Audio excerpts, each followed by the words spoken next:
guys, this is our last day in Valencia and Frederick will go back to Denmark and babalik na rin ako ng Madrid. Ito yung pinakamahirap pag every time na magkikita kami or bibisita siya dito kasi ang hirap pa rin magpaalam every time na babalik siya sa bansa nila.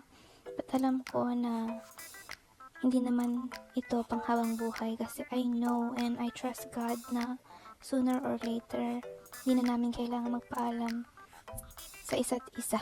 Charing, gusto mo yun? Nagdrama ba ang auntie niyo? So ayan, pasakay na ako sa train. Ang tagal ko ding naghintay dyan sa istasyon kasi between 11 to 12 dyan na ako naghihintay at 3:27 pa yung biyahe ko pabalik na Barcelona, Madrid. So ayan na nga yung view, nakakalungkot kasi alam mo yung naiiyak-iyak ako dyan, auntie. Gusto niya yun kasi nga syempre magkalayo na naman kami ng aking dudong ski. But anyway, ganun talaga. Kailangan namin i-survive yung distance at magtiwala sa isa't isa. Yun lang.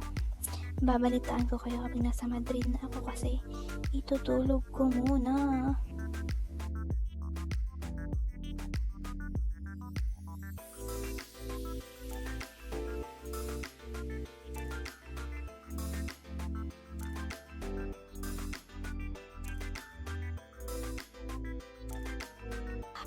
So, after 2 hours mahigit na biyahe, nakarating na rin ako dito sa Chamartin Station. First time ko nga pala sa stasyon na ito kasi madalas dun ako sa Atocha sumasakay at bumababa ng train, pero this time dyan ako sa Chamartin. Maliit lang siya, mas maganda, parang feeling ko mas okay siya kasi mas madaling lumabas sa Atocha kasi masyadong malaki. And sumakay ako ng bus pauwi ng bahay kasi ito yung mas pinaka-convenient for me since yung bus stop is 3 minutes walk na lang siya hanggang sa bahay. And yung biyahe mula Chamartin hanggang bahay is 30 minutes. Mga wala pa, mga 20 to 30 minutes. So ayan, ang bigat rin ng bag ko kaya mas okay na nga rin na nag-bus na lang ako pa uwi ng bahay. Ayan, nakababa na ako ng bus and video ang auntie nyo. Feeling turista yun. Charing. Pero pagod na pagod yan sa biyahe. Tingnan nyo naman yung mukha ko. Hagardo Versosa. Gutom pa ako niyan. Sa lagay na yan.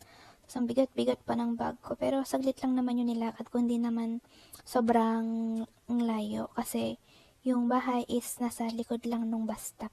Iikot lang ako ng saglit. Charing. Ikot lang yan. So, ayan, lakad-lakad mo ng auntie. At video, nagpamaganda pa. Kala mo naman, maganda. Pagod naman, hagardo.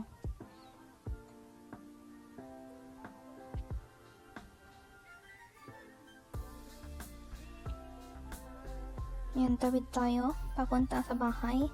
At excited na rin akong makarating dahil gusto kong magpahinga. Sobrang pagod na pagod ako, guys. As in, pagod talaga ang auntie nyo ba? Ang auntie nyo, girl. Sorry. So, ayan. Doorbell tayo. Pala kami nakatira. Diba? Lapit lang. 3 minutes lang talaga siya mula sa bus stop. Tapos, yan. Makikita nyo, tong building na tinitirhan namin is napakaganda. I mean, para sa akin na, opinion ko lang naman. Kami lang ang Pilipino dito. And, super tahimik ng mga kapitbahay. Alam mo yung pag weekend makakapagpahinga ka talaga kasi walang maingay, walang mga sasakyan na mga dumadaan-daan. So ayan ang view. Nasa loob ka na. So ayan, pinagbuksan na nila ako ng pintuan. Nag-doorbell ako kanina. Dito lang pala kami sa ground floor ng Katira. So ayan na guys. Dito na ako sa bahay. See you again next time. Bye bye.